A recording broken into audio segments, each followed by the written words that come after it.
96.7 The Beat is Hood Rich Radio. It's the voice of DJ Screen. We got a special guest back up in the building, back on Hood Rich Radio, Amara La Negra. Yes! I've come a long way since the first time I tried to say your name and you put me in my place about how to say your name. I got it right? You got it right. You got it right. You're doing great, by the way. Thank you so much for having me here. And nothing, I'm excited this year. You know, it feels like a good year. Yeah. You got a lot of positive things going on. Just kind of update us on some of the multiple great things that you have going on. Well, for those that have been following the show, they know that I'm going through a space in my life of change, right? Of restructuring, and I'm going through that, right? But we'll get into the details of that later. But I'm currently working on my second children's book, Amarita's Way, which will be coming out soon. Nice. It talks about bullying and stuff like that, and you know, I always want to do stuff to motivate and inspire the little ones. I'm also obviously on the third season of Love and Hip Hop Miami. I'm also the host of the Spanish version of Dancing with the Stars called Mira Quien Baila on Univision. Okay. What else can I tell you? I'm working on my own coffee line called I Like It Black. Own a coffee line? Yes. Okay, tell us all about that. So, you know, this proposal came, you know, they asked me if I like coffee, and I was like, yeah, most definitely. This could be a good idea. As a Latina, we drink a lot of coffee. And then we came up with the name I Like It Black. And we're working on it now. You know, we're still working the logistics of it, but it's in the process now. A perfume called Twerk, a lipstick as well called Mi Amor. And it actually came about because I am currently the celebrity face for the HIV and AIDS campaign in Miami. And we wanted to do something to collaborate and to help. And we're going to be donating $1 out of every lipstick sold to the foundation. Nice. There's always things happening. I have my own reality blog now on YouTube called Amara Forever. Okay. And I'm always looking how to grow. My movie Fall Girls is currently now on Netflix. And there's always things happening. Offers for radio, movies, TV shows. What can I say? Where do you find time to eat and sleep? Well, you could definitely tell that I find time to eat. Okay. But time to sleep, now you got me there. Okay. Yeah, I'm always tired, literally. Did you imagine when you stepped into the realm of love and hip hop that you would be one of the main characters and everything would explode and your life was about to change? No, not at all. I was just honored and excited to be able to have been in the platform in the first place. You know, I'm coming from the Latin world, trying to do the crossover into the American market. So just even being in that space, I was excited. Nonetheless, did I expect, you know, my life to change the way that it did, for which I am so grateful. Amen. Yeah. Okay, that's taking advantage and just taking it all in. Now the Super Bowl is coming to your city, dun, dun, dun, dun. To Miami. Yes. 49ers and... Bueno, mi amor, let me tell you something. I don't know nothing about the sports. You don't know nothing about the sports? No. I don't know nothing about the sports. The Chiefs, yes. Oh, yeah. 49ers and the Chiefs. I'm sorry. Are you one of the people like, field goal? I just scream when everybody screams. I be looking at wait! And then I be like, what just happened? I don't know. Were you excited? Do you think that it's a proper or perfect fit for J Lo and I think it's Shakira? Why is everybody talking about that? Why do you not agree? Well, it's Miami, so I'm just asking. Like, right. what happened in Atlanta?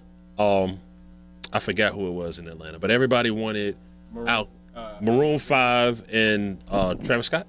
Yes, but everybody wanted Outkast or Lil Jon or somebody who was kind of really connected to Atlanta culture. So that's why I ask it, because right. Some people feel like, yo, it's J Lo, she's dope, we salute her, she's J Lo, but Miami got legends.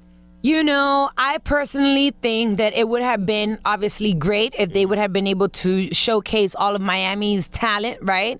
And had just Miami artists. But at the same time, I do understand that Shakira and Jennifer Lopez are great, you know, artists, great entertainers, great performers, and they were going to make sure to give them a show, you know? Okay. A lot of people just think of Miami artists or whatever the case may be like, oh, they're great artists, but in this aspect, you know, that they're talking about the show factor. The entertainment aspect of, you know, giving a show, explosion, dancers, that. I won't sound ignorant, but I think the Too Loud crew could put on a pretty good show myself. You know what? I wasn't the one who chose them, okay? And I'm just trying to uplift my Latinas over here too. But I do understand both points of views. I do understand how it would have been cool to see a Fat Joe, to see a Trina, to see Flo Rida, to see Pitbull, to see. There's so many great artists that have come from out of Miami, and I was born and raised in Miami, so I get it. But They chose them, and then at this point, we just have to be like, all right, cool, let's just enjoy the show. You know? It's not the first time that it happens. For sure. What's the most annoying thing now in your life as it pertains to maybe like men bugaboos and just men bothering you? Like what annoys you the most? I wouldn't say that it is a new thing, because I think that as women we all naturally get it. So we always get, bugged by guys, but I guess I'm already used to it. I don't even be acknowledging it. Somebody whistles at you and you're like walking to your car and just ignore it. Whether you're a celebrity or not, if you know what I'm saying, if you are pretty, if you're a girl, if you wear sexy clothes or whatever, you're always gonna get a hey. Right. But I don't pay attention to it anymore. I'm so focused on what I'm doing. I'm always grateful. Like, oh my God, thank you. That's sweet or whatever. And it also depends on the approach. Right. If you're like, wow, you're so beautiful. Oh, thank you. Oh my God, I'm blushing. Right. Now you're like, oh, you got that fat. And I just want to, okay, that's a problem. That's okay? That's not respectful enough. Exactly. Amara. Right. Yeah. No, so I are don't you like baggable? Excuse me? Would you consider yourself baggable? What is baggable? Baggable means... Hey, break it down, because you know that in my English is not very good looking and something I don't be understanding. Baggable means if you're out there, part of this is being single too, but if you're out there, are you open and willing? Do you feel like you're approachable? Do you feel like... I feel that I am the most bubbly, happy person ever. I am such a cool person. Now, can I sometimes come off a little bit intimidating? I've heard that in the past. But I really feel that that's not my problem. That's more like your problem.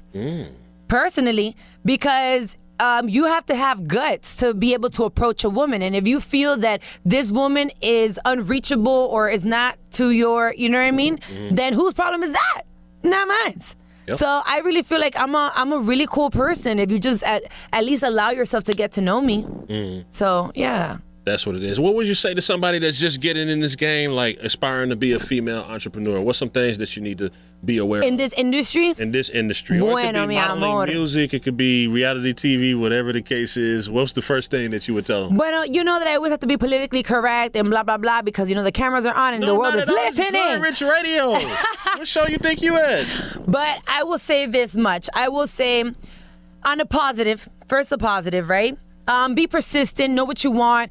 It's all in my life. I always feel it is about how bad do you want it. And if you want it bad enough, you're going to figure out a way to make it happen. And I definitely live by that. I also live by never regret not having done. So just do it. So if this is your dream, if this is what you want to do, then go for it. Who cares what the people are going to say? You're always going to get judged. They're always going to say that you are a whore, a slut, or whatever the case may be. A thought, whatever. It's your life. You choose what you want to do with it, right? Now, the truth of the matter is that is a little bit hard for women in this industry, and I'm saying it nicely. It's a little bit. No, it's hard for women in this. Right. It's difficult because everybody wants to stick it to you. It doesn't matter how you look. Everybody wants to stick it to you. You're gonna go through all types of discriminations. The guys are gonna try you because this is for the most part a male dominated industry, and you're gonna go through it. You know what I'm saying? And that's why you have to have a strong character, a strong demeanor, because if not, they're definitely gonna try you. And another thing, I don't care how bad you want it, girls. Listen to me. Tip from Amara. I don't care how bad you want it. Don't fall for the, let's go out on a date, let's do this, and I'm going to, hook you up with a producer. I'm going to put your song is going to be the #1 on the radio. Don't fall for it. If you believe that you are talented, if you believe that you are good and you believe in yourself, work for what you want and work based off your talent, not because you're working. What do you think a woman should do if they get caught in the...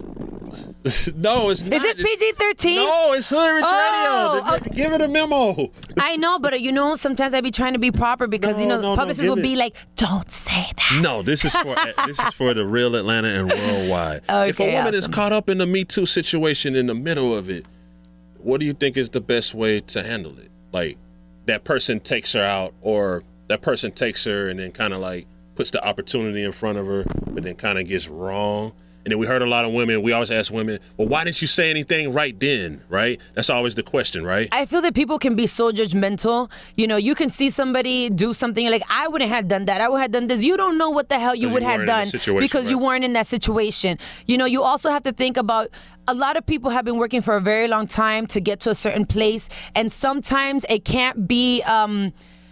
and you can't feel, I don't know what's the word that I'm looking for. It could seem like a great opportunity, right? To do whatever it is that you're told to do in order to have a certain position or have whatever the case may be.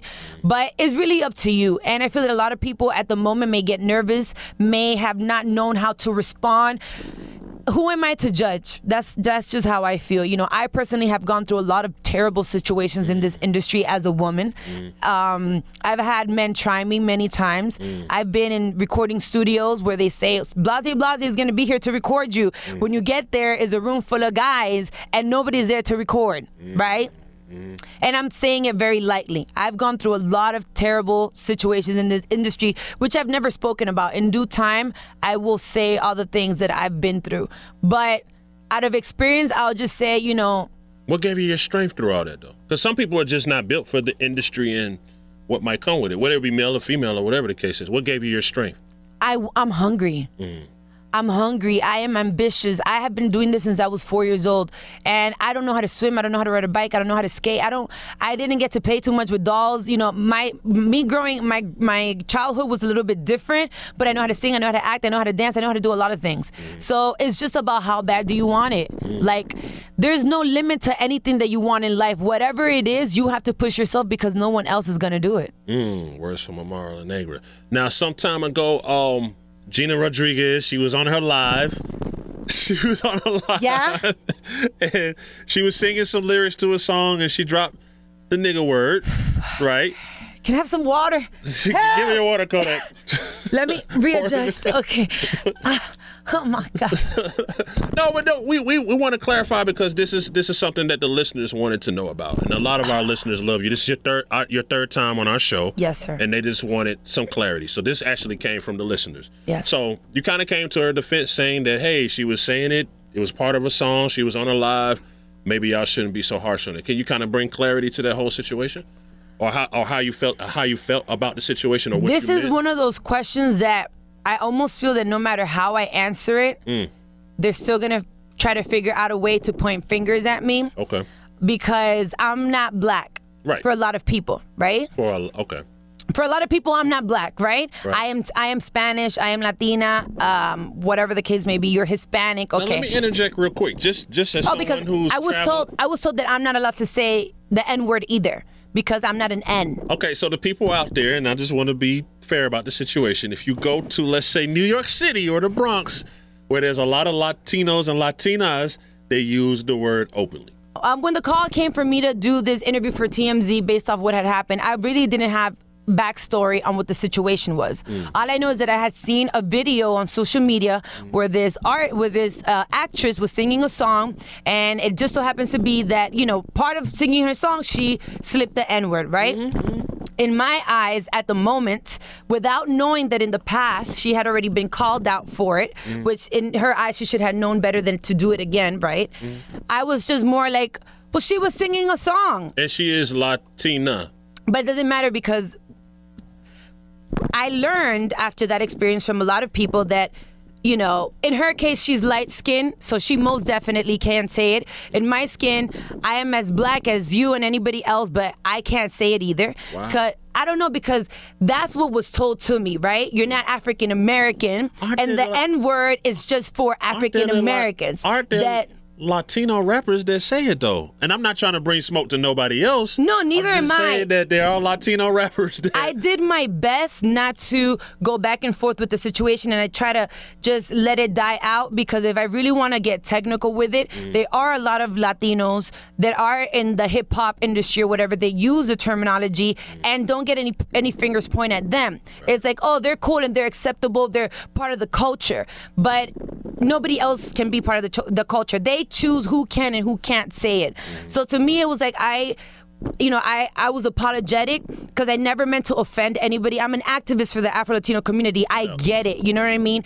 My intentions were never to make anybody feel disrespected. I never said that it's not okay for anybody to say it in the first place in my eyes, because we know where it comes from. It's not necessarily a positive word. We know the true history behind the word. Right. However, I know that these days is used as a word of endearment, is used, as a cool thing, whatever the case may be. And like I said, I apologized when I said that, you know, she was just singing a song, and I said, well, if we feel offended when people say it, then maybe we shouldn't include it in songs, because when we have fans from all around the world, and everybody's just supporting what you do. I've been at shows, mixed crowds, right? And then there are some people that have their auto muter on. But then that's where I was going. Right. If you feel offended by what people are saying, then you shouldn't say it at all. However, for those that are fans of whomever artist it may be that say the N-word in their songs, and you know how it affects the community, and you know its history, and you know you're not supposed to say it, then you should mute yourself, period. You know? It shouldn't, no one should have to tell you, don't say that, because you know you're not supposed to say it. It's like when you curse in front of your mother. You know you're not supposed to say it, but we all know the word.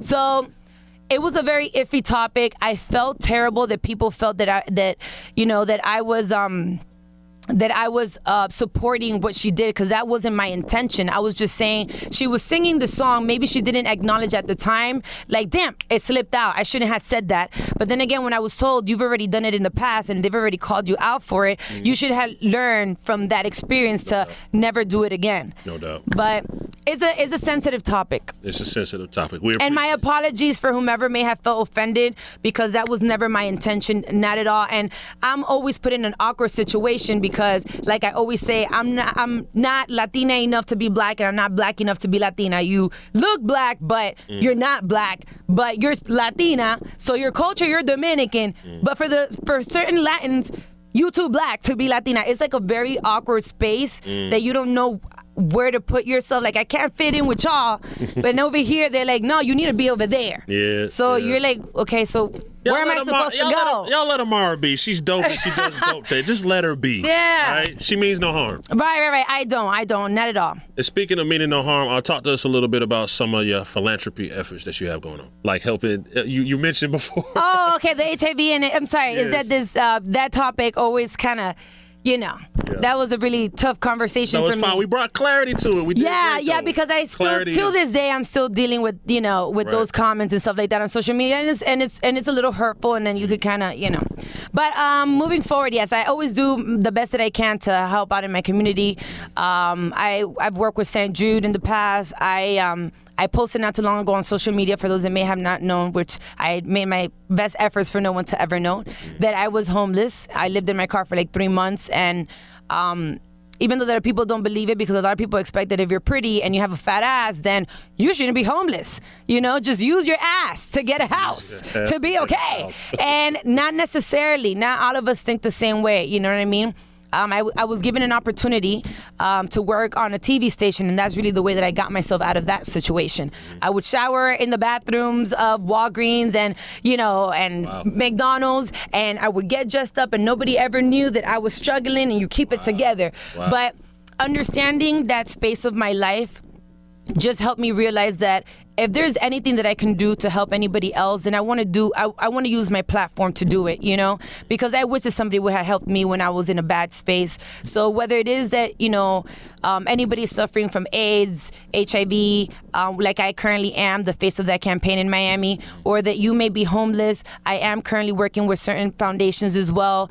I always do my best to help. I also help the Dominican Women Development Center in New York that supports all the immigrant Dominicans, women that are, don't speak the language and are trying to come up, women that are single mothers. Anything that I can do, I do to help. And I don't necessarily always post everything, because I feel like it has to come out of your heart.